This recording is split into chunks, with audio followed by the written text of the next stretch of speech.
Nakabantay na ang Department of Information and Communications Technology o DICT kasama ang iba pang law enforcement agencies sa nagbabadyang traffic flood o DDoS o Distributed Denial of Service sa Miyerkules na di umano'y isang digital protest. Sa isang traffic flood, dudumugin ng hackers ang isang website para hindi ito magamit ng kahit na sino.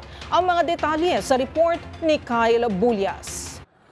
Pinaghahandaan na ng Department of Information and Communications Technology ang posibleng cyber attack sa ilang mga website sa darating na November 5. Ayon kay Art Samaniego Jr., isang IT expert at co-founder ng Scamwatch Philippines, ang naturang cyber attack ay isang DDoS o Distributed Denial of Service. Ibig sabihin, sabay-sabay aniyang papasukin ng mga hacker ang isang website o application dahilan ng pagbagal nito o kaya naman ay hindi na ito magamit ng isang individual. Bagamat nilinaw ng DICT na walang mananakaw ng mga personal na data at pera, hindi lamang nagtatapos sa traffic flood ang naturang cyber attack. Sabi ni Samaniego, mayroon ding attempted hacking at defacement o paninira sa mga website.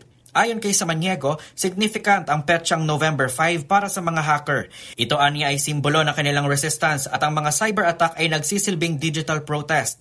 Paliwanag nito, hango ito sa tinatawag na gunpowder plot na naganap noong November 5 taong 1605 kung saan nabigo ang isang grupo ng mga English Roman Catholic sa pangunguna ni Guy Fawkes na i-assassinate si King James I at ang kanyang parliamentaryo. Kinuha ko ng mga hacker dun sa pelikulang V for Vendetta, kung saan pinapakita yung Guy Fawkes na mask na nangyari noong 1605 sa Britanya.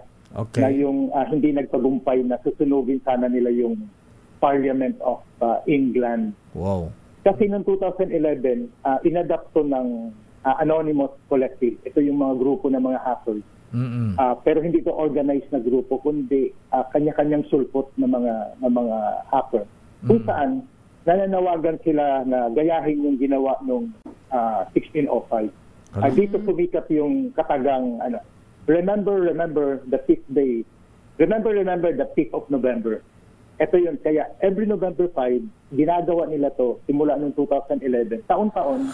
Kaugnay nito, tiniyak ng DICT na naka-activate ang National Computer Emergency Response Team upang tiyakin ang kaligtasan sa digital space. Bukod dito, sa ilalim ng Oplan Cyberdome, tulong-tulong ang DICT, CICC at NTC kasamang iba pang mga law enforcement agency para sa agarang pagtugon sa sitwasyon. Payo naman ang ahensya sa publiko, subukang buksan ang website sa iba pang mga oras, antabayanan ng mga verified updates at higit sa lahat ay huwag makilahok sa anumang uri ng illegal na online attack. Para sa MBC TV Network News, ito si Kyle Bulias ng DZRH. Una sa Pilipinas, una sa Pilipino.